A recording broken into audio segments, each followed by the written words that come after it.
भारतीय cricket fans dream 11 पर team बनाने में काफ़ी एक्सपर्ट माने जाते हैं, तो मैं आपके प्लेइंग 11 प्रेडिक्शन का एक छोटा सा टेस्ट लेकर आया हूं। मैं आपको दो तस्वीरें दिखाता हूं, आपको बताना है कि T20 वर्ल्ड कप की टीम में आप किसे शामिल करेंगे। दिनेश कार्तिक या ऋषभ पंत, भुवनेश्वर कुमार या अर्शदीप, रवि बिश्नोई या युजवेंद्र चहल। हो सकता है ये गुत्थी आपने सुलझा ली हो, लेकिन अफसोस गांगुली, द्रविड़ और रोहित शर्मा किसी भूल भुलैया में फंस गए हैं। आज खेलपंती में इसी भूल भुलैया की चर्चा करते हैं।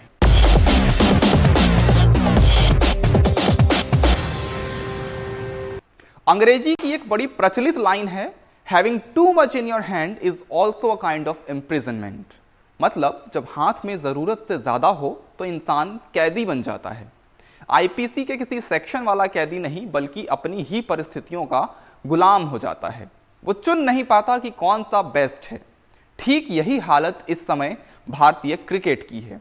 एक दो नहीं बल्कि कई अनसुलझे सवाल हैं।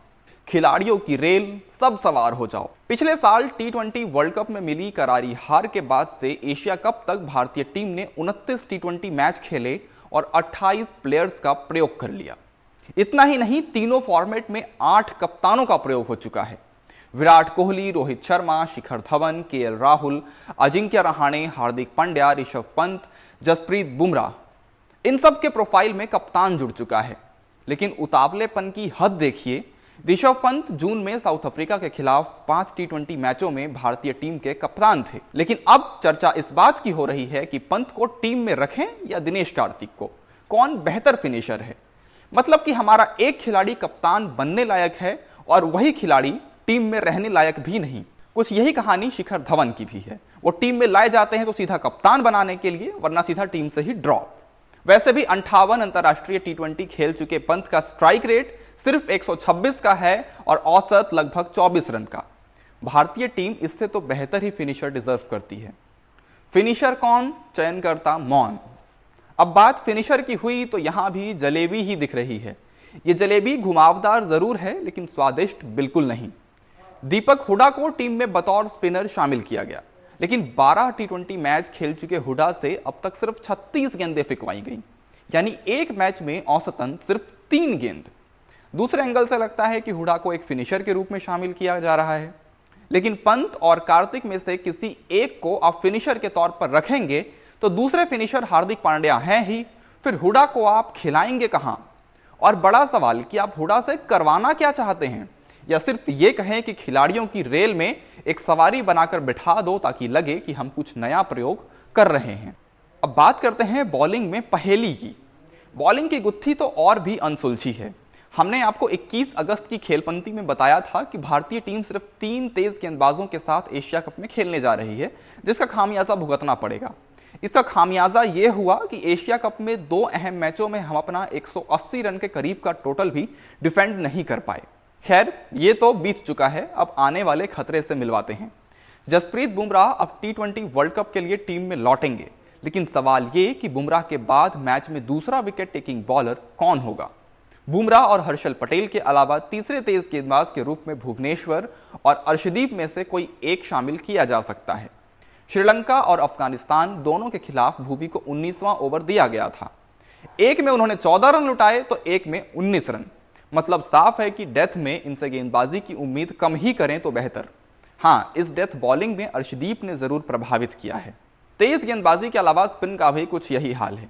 पिछले 15 मैचों में भारत ने 6 स्पिनर्स ट्राई कर लिए, लेकिन सबसे मेन स्पिनर जडेजा अब चोटिल होकर चयन से ही बाहर हो चुके हैं। बाकी बचे अक्षर पटेल, रवि बिश्नोई, युजवेंद्र चहल, अश्विन, सबका ऐसे प्रयोग किया गया कि हर कोई अब टीम इंडिया का मेन स्पिनर लग रहा है। इनको देखकर ऐसा लगता है कि पिछले 1 साल में भारतीय टीम ने एक सेटल्ड टीम बनाने की कोशिश कम की और खिलाड़ियों के ऑडिशन ज्यादा लिए हैं। प्रयोग अभी बंद नहीं होगा। कोई भी कह सकता है कि शायद परिस्थितियां ही ऐसी थी कि भारतीय टीम को नए खिलाड़ी खिलाने पड़े, लेकिन नहीं।